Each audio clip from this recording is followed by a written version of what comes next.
photographers get their photographs, I think we are live on Portuguese TV, so we are going to have to take the translation. So for those of you who are asking the questions, the manager will give a full answer, then we'll pause, we'll have the translation, and then we'll take a second question after that. Paul, you okay? Ask the photographers just to be reticent to the fact there are cameras in the background if you're moving around, and also the manager will need to hear the question, so if you could bear that in mind. Snapping away. Yeah. Not sure that I want. No, good start. Okay, Sky. Jurgen, given the impressive performance away from home, the 5-0 scoreline and the size of the game of the weekend, is it tempting for you to consider rotating your squad? Rotating in the way you think, well, probably, I'm not 100% sure. No, it's about we won the game in a quite impressive way, that's true. We were really strong that night. We were especially very, very effective that night. We had 6 shots on target, 5 were in. Porto had shots on target, and 2 of them, they missed the goal really, only for a few inches in very decisive moments. So that's how a result like this can happen. But we respect Porto too much and respect the competition too much that we would think about real rotation or whatever. So it's only, we had a game on Saturday, that's true, and we had it was an intense game again, and we had a few knocks and little things here and there. We had ill players before that. Hopefully nothing new happened in this department, and so I didn't make a decision so far about lineup because I don't have to. I need the time, and I have the time. Yesterday we trained with 9 players. Today it's kind of a second day recovery, and tomorrow we have in the morning little session with a few tactical things for preparation, having a very important meeting, video meeting with the boys. We prepare ourselves for the game, and we want to win the second half of the game, of the stage, actually, and that's all. Então, uma pergunta sobre uma rotatividade possível para o jogo de amanhã. E a resposta, não, na verdade, não estou a pensar na rotatividade. A equipe ganhou bem em Portugal com um desempenho muito eficaz. 6 remates e 5 gols. Mas Porto também fez 6 remates. Então é assim que a gente tem um resultado assim. Mas temos respeito demais para o Porto e para a Champions League para pensar na rotatividade. Também a equipe jogou bem sábado, mas tínhamos algumas lesões, alguns jogadores doentes, então ainda não tomei a minha decisão sobre a equipa para amanhã. A gente fez um treinamento ontem com 9 jogadores. Amanhã vamos fazer mais uma sessão e vamos ter uma reunião antes do jogo. É um jogo que queremos ganhar. And I try to give short answers from now on. Because of his importance to the team, I suppose Mo Salah has played a lot of games. Is this perhaps an opportunity? I get the question in that, but I didn't make a decision so far, and it's about bringing fit players, and we are in a moment in the league where we all have to deliver, play constantly, stuff like that. You don't rotate to avoid something. You only use the players which are in the best shape, and if there will be a different lineup to Saturday, I don't know, but if it will be a different lineup, then only because we want to win the game and no other reason. That's what I meant when I said we will not rest players. We will maybe make 1, 2, 3 changes or so, but only to win the game. E sobre a rotatividade possível sobre Mohamed Salah, e a resposta, eu entendo, compreendo essa pergunta, mas ainda não tomei a minha decisão. Na Premier League tem vários jogos, sempre queremos ganhar os jogos, então eu tomo decisões para ganhar os jogos. Eu não dou descanso aos meus jogadores, então amanhã talvez a equipa vai mudar um pouco, mas seria para ganhar. I think we have a guest from Portugal.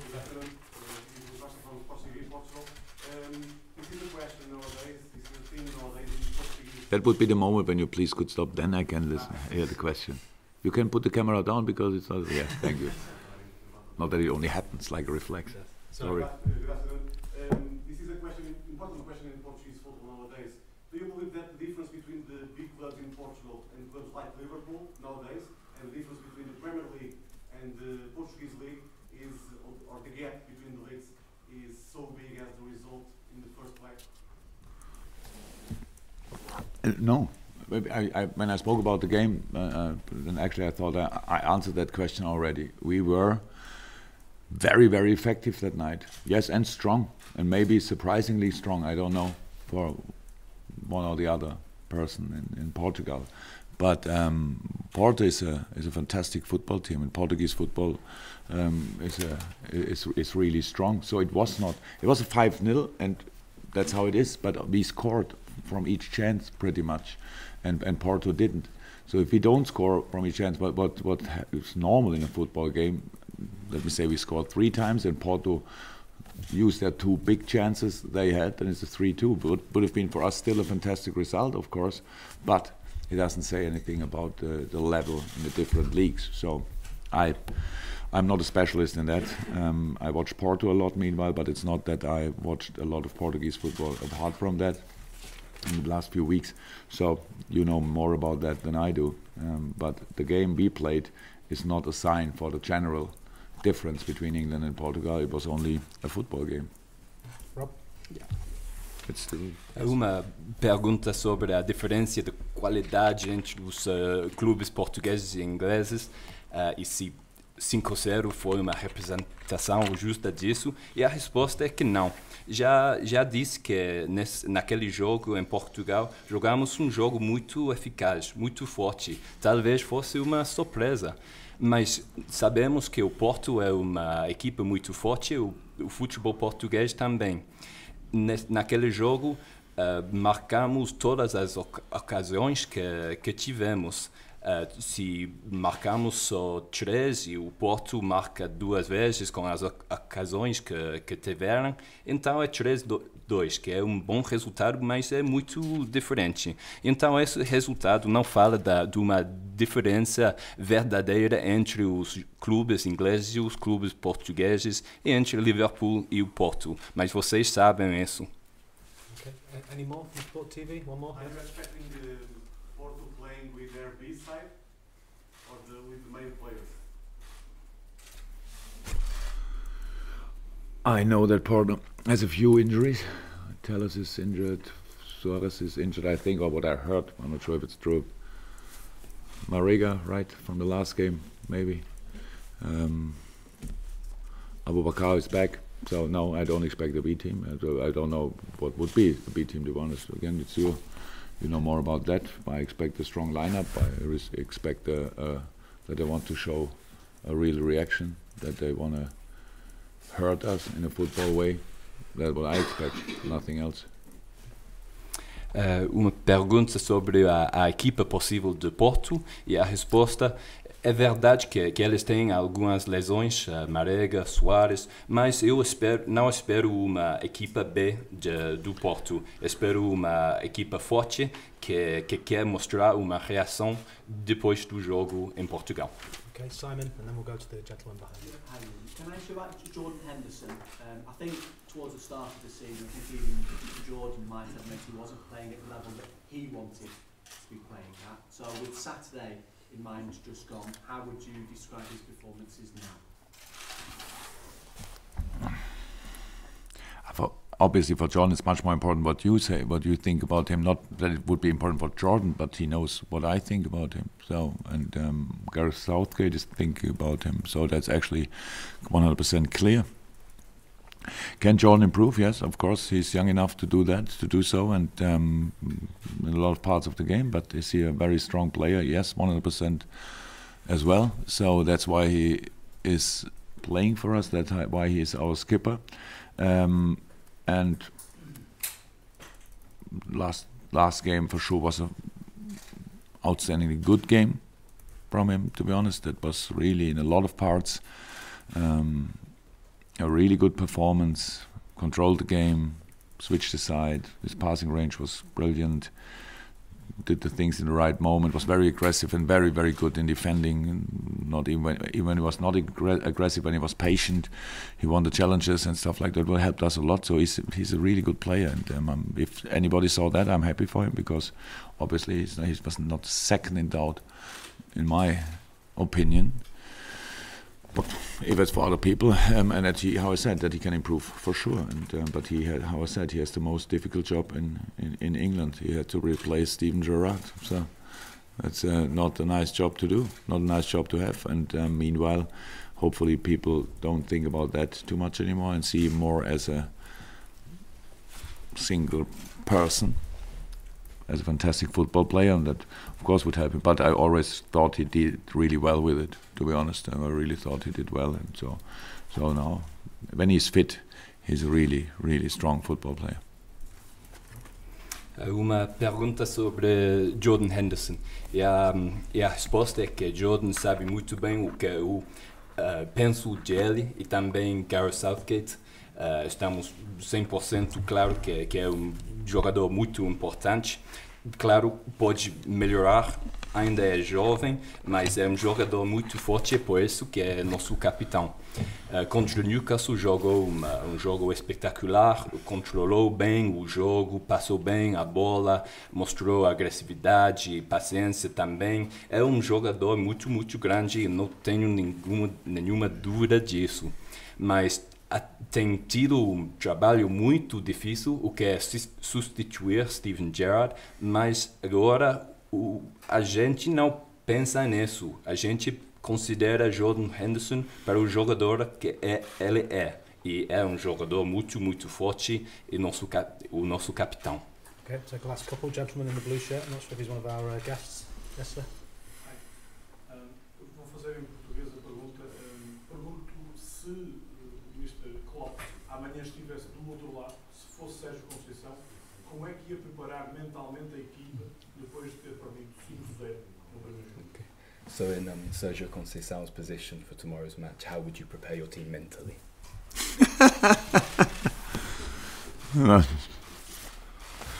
He doesn't need advice, and I will not give any advice. He is experienced enough, and they play a fantastic season.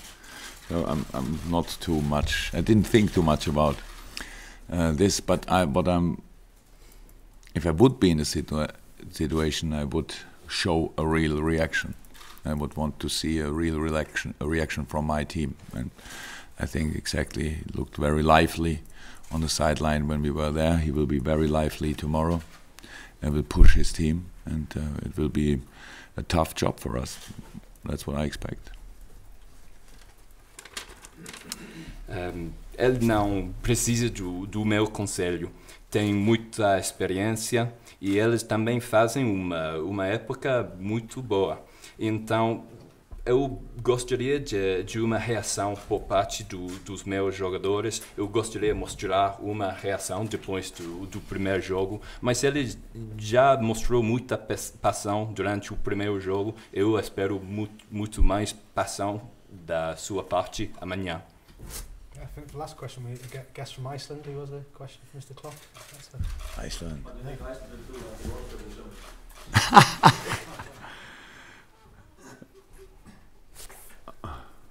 I was in Iceland skiing last summer, and by the way, one of the best experiences of my life. But how many people live in Iceland? 300,000? What is exact now?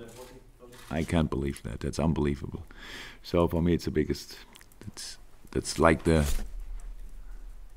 roots of football. It's like the roots of everything in life, that you don't need a lot of people, you only need the right people around to do big things. And what they did so far in football is unbelievable. Not only football, handball, and other sports, stuff like that. So You would think the whole country is full of sportsmen, but they have doctors as well, they have teachers, they have all that stuff, and it's all with 330, 40,000 people. That I don't know how that works. Obviously, they all do different jobs. They are a teacher, a doctor, and a professional football player in the same time.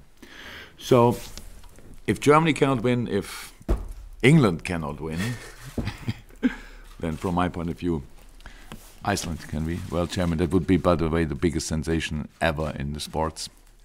But yeah, no, I really like the attitude of all the people in your country. It's a fantastic country. Congratulations to be an Icelandic. Uma pergunta sobre a seleção de Islândia na Copa do Mundo esse verão. E a resposta, eu estive na Islândia o verão passado, gosto muito desse país. É um país com só 400 mil habitantes, mas com uma seleção de futebol espetacular. E isso mostra que você não precisa de muitos jogadores, precisa dos bons jogadores. E não tem somente jogadores de futebol na Islândia, tem gente de todas as profissões. Então, esse verão, se a Alemanha não ganha a Copa do Mundo, tampouco a Inglaterra, eu gostaria que a Islândia ganhasse essa Copa do Mundo. E seria uma sensação muito grande. Marvellous, thank you, Rob. Thank you, And everybody. that journalist as well, unbelievable. Bye. Yes.